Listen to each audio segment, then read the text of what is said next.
जय सिया राम मित्रों, आदर्श धर्म प्रश्नोत्तरी कार्यक्रम में आप सबका स्वागत करते हुए श्रीमती गायत्री प्रजापति के प्रश्न के दूसरे भाग कि सुख अर्थात खुशियाँ कौन कौन हैं जिनके कारण मनुष्य सुखी रहता है को उत्तरित कर रहे हैं। मित्रों, आपने पिछले भाग में जाना कि वास्तविक सुख क्या है। आज जानते हैं मनुष्य को सांसारिक सुख की भी आवश्यकता है। उसे अपने जीवन में सुख मिलता कब है, सही मायने में खुशी कितने प्रकार की होती है। प्राथमिक 9 सुख कौन से हैं? हमारे सनातन में कोई भी शब्द, कोई भी अंक, कोई भी परंपरा एक विस्तृत अर्थ और गूढ़ार्थ समेटे हुए है।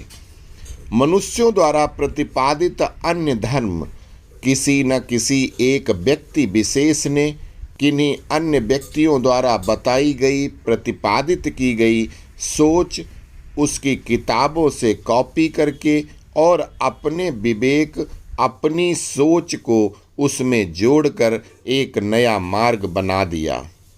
प्रचार माध्यम से कुछ झूठी सच्ची चमत्कारी घटना का उल्लेख किया और फॉलोअर्स बढ़ाते गए।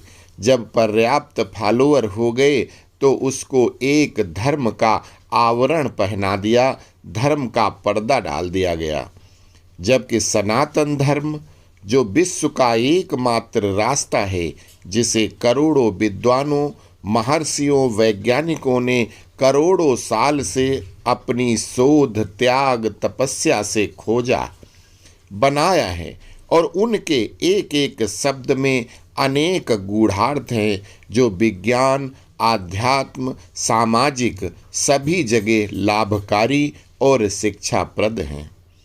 हमने अपने कई वीडियो में बतलाया है कि प्रकृति और पुरुष अर्थात शिव और शक्ति या परम ब्रह्म परमात्मा और महामाया के संयोजन से ये समस्त विश्व ब्रह्मांड स्थित है। यही दोनों समस्त ब्रह्मांड में व्याप्त हैं। प्रकृति के 5 तत्वों के संयोजन से ये शरीर बनता है जो नश्वर है, और परमात्मा के एक छोटे अंश अर्थात आत्मा जो अमर है के संयोजन से प्राणी बनता है, जिसमें हम, आप और सभी जीवित प्राणी आते हैं।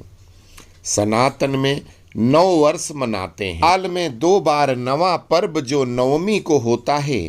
साल में 2 बार नव दुर्गा की पूजा होती है।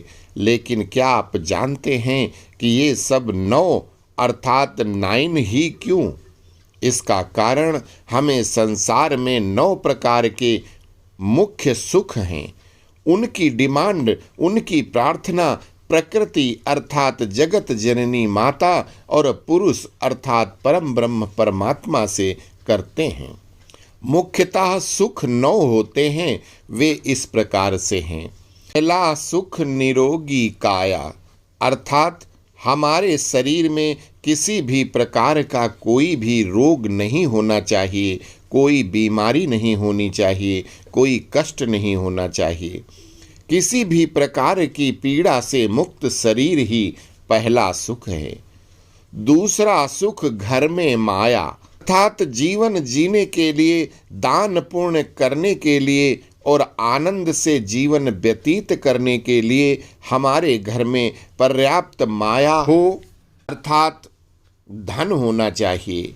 ध्यान रहे, धन में केवल रुपया पैसा नहीं, अपितु गाय, बैल, भैंस, हाथी, घोड़े आदि पालतू पशु, सभी प्रकार के अन्न, जर जमीन, सोना, चांदी, रत्न आदि सब कुछ समाहित होता है, उसे धन कहते हैं।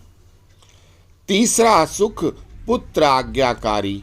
यदि किसी के पास अपार धन दौलत हो, रूप हो, गुण हो, ऐश्वर्य हो, इज्जत हो, लेकिन यदि उसके पास उसका पुत्र उसकी ही आज्ञा नहीं मानता है तो वे तमाम सुख सुविधाएं उसके लिए नरक के समान बन जाती हैं। पुत्र का आज्ञाकारी होना अति आवश्यक है, अर्थात पुत्र सुपुत्र होना चाहिए, तभी मनुष्य सुखी हो सकता है। चौथा सुख सुलक्षणा नारी। सभी प्रकार के सुख सुविधाएं होते हुए, रूप सौंदर्य होते हुए, विभिन्न प्रकार के विलासिता के साधन होते हुए भी यदि पत्नी अच्छे लक्षणों वाली नहीं है तो जीवन में सुख नहीं मिलता। इसलिए एक पत्नी का सुलक्षणा होना अति आवश्यक है, क्योंकि पत्नी का दूसरा नाम गृह लक्ष्मी है। अगर आपकी गृह लक्ष्मी सही है, अपने परिवार, पति, बच्चों सबको यथोचित सम्मान, प्यार, सीख देने वाली वफादार पत्नी है, तो आप सुखी रहेंगे, इसमें कोई संदेह नहीं है। एक मकान को घर तभी कहा जाता है जब उसमें एक सुलक्षणा पत्नी का निवास होता है। पांचवा सुख राज में पाया, अर्थात यदि घर में मुख्य पुरुष की सरकारी नौकरी हो, ये वो राज्य में के कार्यों से जुड़ा हुआ है, या वो राज्य क्या कार्यों से जुड़ा हुआ है, राज्य से उसको आमदनी प्राप्त होती हो और राजकाज आसानी से हो जाते हों। अगर ऐसा है तो फिर सोने पर सुहागा हो जाता है। सैया भय को तवाल, फिर डर काहे का। अर्थात अगर आप अपने घर के मुखिया हैं और आप सरकारी नौकरी में हैं, या आपका राजा या राजकर्मियों से सीधी जान पहचान है, दोस्ती है, अर्थात राज दरबार में आपकी बात तुरंत सुनी जाती हो, तो आपको कोई राजा, राज कर्मचारी परेशान नहीं कर पाएगा और आप सुखी रहेंगे। छठा सुख पड़ोसी भाया, अर्थात हमारे पड़ोस में रहने वाले लोग इस प्रकार के होने चाहिए कि हमारे विचार उनसे मिलते हों और उनके विचार हमसे मिलते हैं। वो हमारे साथ हमेशा अच्छा सोचते हों और हमारे सुख दुख में सहयोगी होने चाहिए। अन्यथा यदि सभी प्रकार की सुख सुविधाएं होने के बावजूद पड़ोसी कुटिल है और हमारी हानि करने वाला है, तो वो भी एक प्रकार का दुख है। इसलिए पड़ोसी का अच्छा होना सुख माना गया है। सातवां सुख माता पिता का साया। जिस व्यक्ति के माता और पिता जीवित होते हैं, वह व्यक्ति सभी सुखों को पा लेता है। माता पिता की सेवा करने का अवसर प्राप्त होता है और माता पिता का आशीर्वाद हमेशा बना रहता है। तो माता पिता का जीवित रहना भी एक प्रकार का सुख है। जब तक हमारे माता पिता जीवित रहते हैं, तभी तक हम खुद को बालक, जवान समझ सकते हैं। हमारे जरा से दुख तकलीफ को बिना बताए हमारे माता पिता ही जान जाते हैं और अपने अनुभव से उससे निजात पाने का उपाय भी बताते हैं। वेदों में कहा गया है कि मातृ देवो भव, पितृ देवो भव। माता पिता से बड़ा कोई देवता नहीं है, ईश्वर भी नहीं है। अतः जब तक आपके माता पिता जिंदा हैं, आपको किसी और देवता की पूजा करने की जरूरत ही नहीं है। आप उनकी सेवा कीजिए, यही सनातन धर्म कहता है। आठवां सुख पुत्री का साया। घर में पुत्री का होना आठवां सुख माना गया है। इसलिए घर में यदि बेटी है, तभी आप कन्यादान कर सकते हो।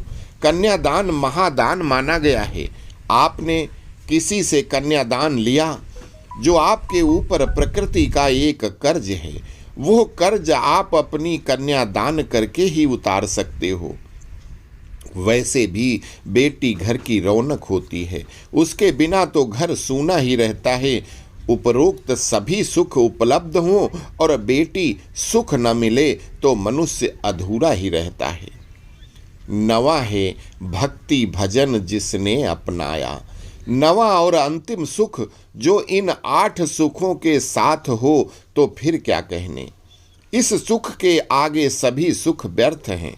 जिस व्यक्ति का मन परमात्मा की भक्ति भजन में रम गया, फिर उसके लिए नश्वर दुनिया के सभी सुख बेकार होते हैं। इस सुख को पाने के लिए बड़े बड़े मनीषियों महात्माओं ने अपने घर परिवार राज्य बच्चे सबको छोड़कर इस सुख की खोज किया। सतयुग त्रेता में तो लोग अपने जीवन के 3 भाग बीत जाने पर सब कुछ त्याग कर परमात्मा की तपस्या में चले जाते थे। कलयुग में भी ऐसे बहुत से उदाहरण हैं। यही भक्ति मार्ग ही हमें अंतिम मार्ग अर्थात हमारे मुख्य लक्ष्य जिसके लिए मनुष्य का जन्म मिला, वो अंतिम पड़ाव, वो मोक्ष अर्थात हमारी आत्मा का परमात्मा में विलय की तरफ ले जाने वाला मार्ग है। इन्हीं 9 सुखों की चाहत में हम प्रत्येक प्रार्थना, दुआ, आशीर्वाद, भक्ति, पूजा करते हैं। ये अलग बात है कि कलिकाल प्रभाव से हम ईश्वर को छोड़कर पुनः कुमार्ग पर जाने को उद्यत हैं। ईश्वर की आराधना की जगह मरे हुए लोगों की कब्र पर माथा रगड़ते हैं। पीर, फकीर, साईं, कबीर को परमात्मा के स्थान पर पूज कर पुनः नाना प्रकार के कष्ट उठाने के लिए 84 लाख योनियों में जाने की तैयारी कर रहे हैं, या किन्हीं झूठे प्रचार तंत्र से प्रभावित होकर राक्षसी प्रवृत्ति वाले विधर्मियों के मार्ग अपनाते हैं और खुद राक्षस बनते जा रहे हैं। हमें अपने बच्चों को सनातन के सच्चे ज्ञान से अवगत कराना चाहिए। एक ईश्वर ओम सदाशिव महाविष्णु परम ब्रह्म परमात्मा राम अर्थात 5 देव जो एक ही ईश्वर के 5 रूप हैं, ब्रह्मा, विष्णु, महेश, गणेश और माता दुर्गा। इनके अलावा किसी देव, किसी बाबा, किसी पीर फकीर की पूजा सदैव वर्जित है, नरक की तरफ ले जाने वाली है। किसी जिंदा बाबा, तत्वदर्शी, बापू, कथावाचक जो खुद को श्रेष्ठ कहकर पूजा कराता है वो संत नहीं, ठग हैं। उनके बहकावे में ना आकर स्वयं परमात्मा की भक्ति करें, यही वेदों का, शास्त्र का आदेश है। अस्तु। जय सिया राम।